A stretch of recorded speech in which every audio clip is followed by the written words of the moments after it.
Thanks for watching The 9.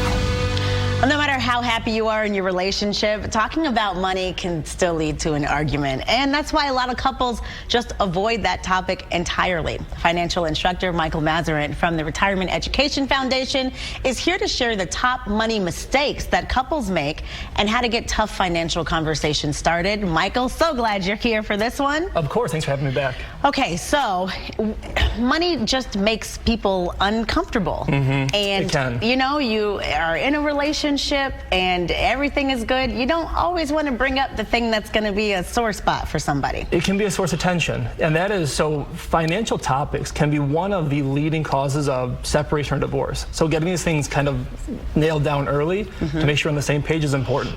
So first and foremost, it's open lines of communication. It's important that we're on the same page with where are we at, what are the goals, what's important to us.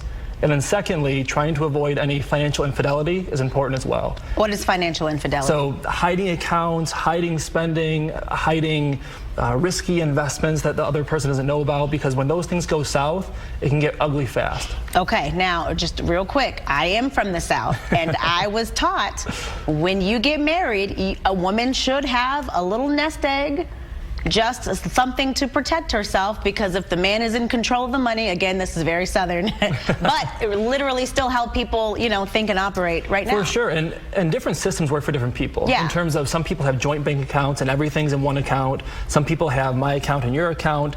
And as long as there's some open communication about what the ground rules are and how we talk about this stuff, that shouldn't be a problem. Whatever works for you works for you. But you got to make sure that people are aware of what's going on to make sure that they're all on the same page. And so that would be considered like dishonesty, financial infidelity, the hiding money. So it can be, and we were talking earlier. I mean, intentions matter. If we're hiding money for the sole reason of not trusting a partner or or wanting to spend things on yourself without the partner knowing about it, that can cause some tension for sure. Okay, what are some of the other things couples need to be talking about? So one important thing is that this relationship changes throughout the relationship. In terms of when you're younger, one person typically kind of has the reins on the long-term financial planning aspect. Okay. The 401ks, the IRAs, planning for retirement. There's no problem with that. But when we get closer to retirement, both partners have to be on the same page in terms of understanding where we at, what are the goals, because when one person's in the dark, that can really create some anxiety and some tension, because one person doesn't know what's going on, the other person is totally tuned into this stuff, and if something happens to that person who is running the finances,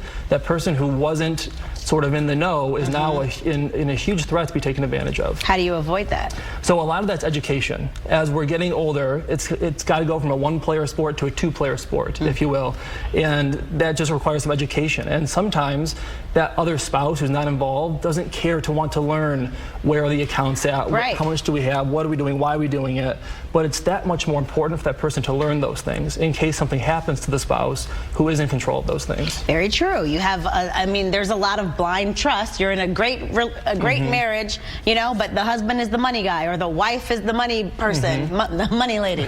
And then something happens, and I mean, I've had friends, I don't know what company we pay the light bill to. Yeah. I mean, it's mind-blowing, but a lot of people do have relationships like that. It does, and I hear all the time when it's either the husband or the wife who kind of manages the finances, and they say, oh, well, honey, I've told you 1,000 times where the spreadsheet is, and they say, I haven't listened to you for years about that stuff. I don't know anything else. Right. And so both spouses need to be on the same page for that stuff. Perfect. Okay, where can we find you? This is great money advice. So we teach classes for this at through the Retirement Education Foundation. You can find more information on retirementplanningedu.org. Very good. We'll put a link, of course, on our website, fox2detroit.com. You can also go back and look at all the bullet points there, because you had a lot of good stuff that we didn't get to because I was talking so much.